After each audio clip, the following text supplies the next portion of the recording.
I've been told that I'm joined from Washington by Dr. Webster Griffin Tarpley, author and historian from Washington. Welcome to the programme, sir. Dr. Tarpley, good evening. Yes, I presume you were hearing our conversation with our correspondents there in Gaza. As you heard, there seems to be a total blackout of media taking place there. And it seems Israel wants to keep the world in the dark as well as to hide its own acts against Gaza. So just how do you see the situation?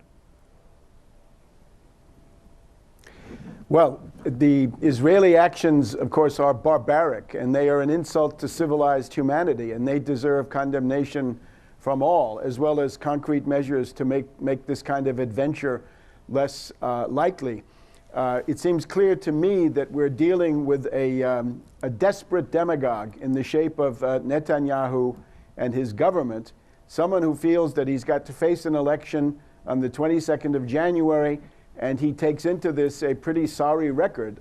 His economic policies are an absolute disaster, and a lot of those go back to the time that he was finance minister. He's responsible for the rising poverty, sense of hopelessness in Israel, the privations, and so forth.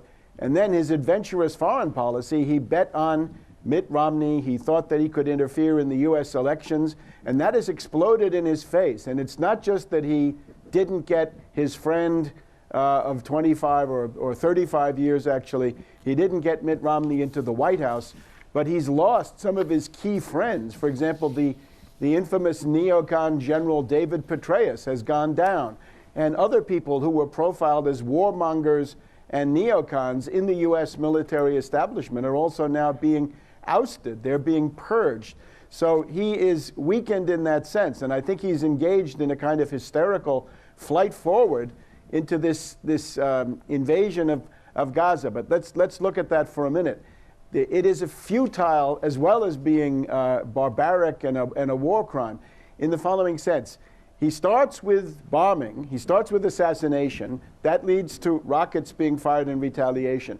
Then he goes for his air bombing campaign. That does not succeed. The missiles still come. The Iron Dome is not enough.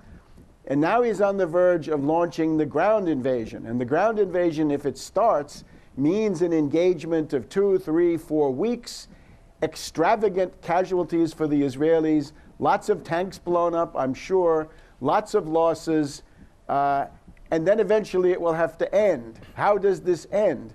Netanyahu doesn't seem to ask him those things. So this is a blind alley. I think any Israeli should be able to see this leads to no good for them, quite apart from the war crimes that they'd been committing. It seems to me that the immediate need right now would be the United States, Russia, European Union, and the regional powers, certainly Turkey, Iran, Egypt, and others if they're interested, maybe Iraq, maybe Jordan, any country of goodwill could get involved in calling for an immediate ceasefire and putting some force behind that. Not ceasefire if you want it, but we demand an immediate ceasefire, otherwise we'll consider that an unfriendly act. So put a stop to this and then get back on the track to some sort of negotiation.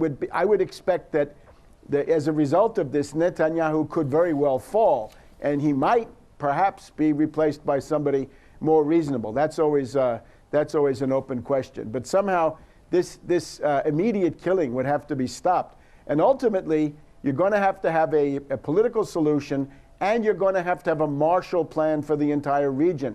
We're told that Egypt is in a terrible economic condition. They're turning to the International Monetary Fund. That will not solve anything for Egypt. They need a Marshall Plan. Lebanon needs a Marshall Plan. Iraq, war-torn country, needs it. Palestine needs it. And even the Israelis are in very, very bad shape. So there's got to be some attempt to create a positive interest. Indeed.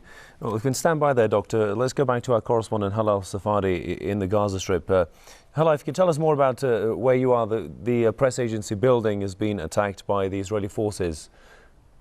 Well, if there is a message I think all the journalists right here next to me would like to send, it would be, if this war was declared after the accused, they said that they are defending themselves, then why are they defending themselves against the journalists? Why are they afraid of the media? Why don't they want journalists to keep on working? It means that they want to hide the truth, and whatever reason they're using for this war, it's not justified. because the truth is going to reveal after all. And all the journalists here, they're all down, but they're still holding their cameras. They're still talking to their news agencies, and they still insist on keep on working in order to reveal the crimes of the Israeli forces and the Israeli occupation. So basically, what they're doing now, actually making a crime here against all the journalists. They just bombed Al-Quds news channel office, and there's injuries there. So what they're doing now is sending messages to all the journalists to either stop working to be safe. Yeah. Yes, and hello. What do other journalists say about the situation? This is very weird. Like, although they're being threatened right now from the Israelis, but they still send a message that will not stop working. Their message is going to be delivered, even if they're not going to have the best equipment in their offices. I'm telling you right now, everyone is holding their cell phones. Everyone is talking to their agencies. The cameramen are still taking pictures. They're scared. Maybe they're scared a little bit from the inside, but they insist on working, and they insist on keeping their job and showing the people the truth and the crimes the Israeli forces always try to how they always try to attack the civilians and even the journalists in Gaza. Indeed. Halal Safadi, our correspondent reporting from Gaza there. Halal, thanks. Dr. Tarpley, let's get back to our discussion about the situation there. Let's talk about the timing of this whole war on Gaza. Just how significant is the timing? Some say it's an excuse to cover the events taking place in Syria. I would put it more in connection to Netanyahu's desperate situation politically inside Israel.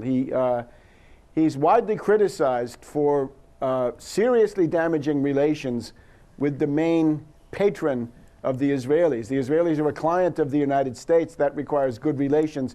Netanyahu went out of his way to deliver personal affronts to Obama, interfere in U.S. internal policies. Lots of people who can't stand Obama, and I guess I'm one of them, found that this was an extremely rude and shocking method that Netanyahu chose. So a lot of people who would normally be sympathetic to Netanyahu are not. So he has lost a lot of the credit that he might have had in the United States. Obama owes Netanyahu nothing. And it would be interesting to see whether there might be some signs of life from the State Department, although you can't expect anything. So I think it's got to do with that. The economy is terrible. The foreign policy situation is bad, right? They're complete isolation. Israel is execrated and reviled around the world. And then there's this other dimension, that this other group, this network inside the U.S. military that was sympathetic to wars in the Middle East, right? The Petraeus, Allen sort of neocon generals cabal or clique of neocon generals.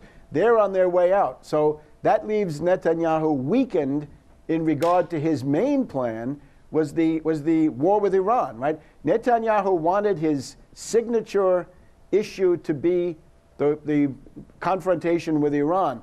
And now he seems to feel that he can't have that, so he's got to fall back on this other situation. But again, it's going to be just as hard for him here, because once this ground invasion starts, he will find that some of those same anti-tank rockets that he found that the Israelis found in Lebanon in 2006 are going to be found in Gaza, and this will not be a successful act. So wouldn't it be smarter to back off now? I think that would be the advice that somebody ought to be giving to Netanyahu. And Doctor, how much did Israel coordinate the attack on Gaza with the United States, do you think? That is very hard to say. If you look at the State Department spokesperson, this guy Mark Toner, he says, well, we want a ceasefire, but we always stress that the Israelis have a right to defend themselves. This is ridiculous. We're told that it used to be the octet, right, in Israel. The group that decides on peace and war in Israel is an oligarchy. It used to be known as the octet, and now apparently they've got that up to the group of 9. So now we've got not the Council of 10, but the Council of 9 who decide on peace and war. And the United States is now simply a valet for the group of 9. and that is not tenable. And I think the private messages from Washington to Netanyahu are probably somewhat different than the public ones, and might well be more on the lines of "back off, you fool, and stop lying." And Doctor, let's talk about the Arab League. I mean, the Arab League convened today and discussed the situation. How effective a role can it play in solving the crisis? Well, the Arab League is in bad shape. The Arab League has come upon sorry times because of their role, above all, vis-a-vis Libya last year and vis-a-vis Syria this year. So I think they're pretty thoroughly discredited. It's good that they come out and condemn the attack on Gaza, but I'm afraid their moral authority is severely undermined. Well, the one country that would make a difference, of course, is Egypt, and the weakness of Egypt, as everybody says, is that Morsi is blackmailed by the International Monetary Fund. And some of us saw very early on that the problem for the new government in Egypt, the make it or break it test, would be once you start with the International Monetary Fund, you have lost your sovereignty. And in this case, they are finding that out. So there's got to be some other way. Not that one wants a big, wider war, because this wouldn't help anybody. But what would be possible is a much more vigorous position by Egypt in this question, and maybe taking the initiative as they've done on the ceasefire, but more now on this idea of an international ceasefire, and indeed an international conference after that. Indeed. Well, Doctor, there's an alarming report coming out of Israel. I mean, a news report said that dozens of Israelis packed a picnic basket and drove to areas near Gaza to watch the bombardment of the coastal strip with their own eyes. I mean, and they've said that they wanted to see a live war. I mean, just imagine, just how do Israeli citizens view their own government and view the whole situation taking place there? Well, you're dealing with a moral degeneracy, which we've observed here also in the United States. When you get into this series of what are, in effect, colonial wars, attacking developing countries, and really attacking them because they want to develop and they want to have a normal life, there's a kind of moral degeneracy that sets in to your military. That's what happens if you have a colonial army, right? We're seeing that here. We look at the sleazy underside of the U.S. military establishment after all these years of colonial wars. The Israelis have fallen prey to that even earlier. But of course, there is then, in the specific incident you mentioned, there's a moral depravity that sets into people, and ultimately, sometimes the cure for it is some tremendous shock, right? That they're shocked out of it by some national catastrophe, and that cannot be excluded. If we want to make that less likely, the best thing is have an immediate ceasefire and then negotiate in good faith, which Netanyahu has never done. He has never been willing to negotiate in good faith in any way, shape, or form. And Doctor, what is the final end game of this whole scenario? Netanyahu does not have one. That is the main point. The exit strategy is non-existent. You start by assassinating the military head of Hamas. Then the rockets come. Then you send your Air Force. That doesn't work. Then you send your army. That still doesn't work. And even with these attempts to blind the international press and to keep all of this in secret, that will never work in today's world. So this will be plastered all over the world. There will be a huge backlash of opprobrium and revulsion against Netanyahu, his government, and inevitably Israel as a whole. So there is no exit strategy. There is no end game. It just falls apart at the end. And if the casualties are heavy enough, Netanyahu will fall, and there'll be a new government that maybe will have learned something. Underlying all of this is that the Israeli method of waging war is finished. What they were able to do in the 50s, 60s, into the 70s. The tanks and the air supremacy, none of that works anymore because the tanks are vulnerable to small missiles. The airfields of Israel are now subject to attack by these missiles coming from all different directions. And at that point, the entire strategy collapses. If they take it one step further, suppose they escalate to the nuclear level using their many nuclear weapons. Suppose they go all the way to putting an atomic bomb in Gaza.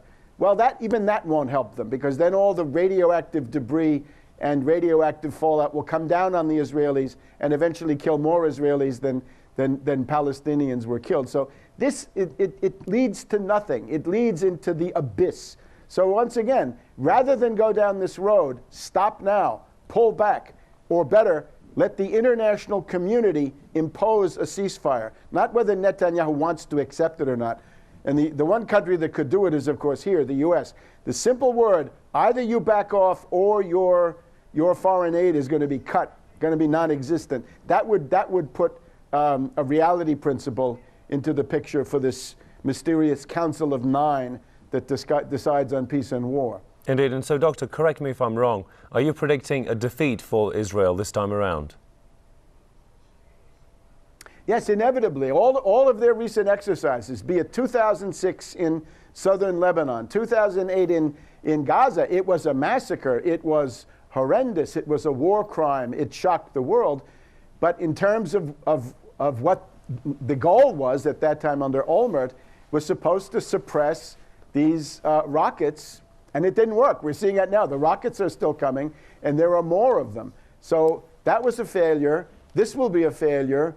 And it may be that because the world is evolving and military technology is becoming slightly more equally distributed, it could be an even bigger failure. So yes, it's a guaranteed failure. It's already politically defeated before it starts. Militarily, it will be defeated too. And then the political backlash on Netanyahu, I hope, will end his career, if nothing else. Indeed. Interesting discussion there with Dr. Webster Griffin Tarpley, author and historian from Washington. Doctor, as always, thanks for your time and thoughts there.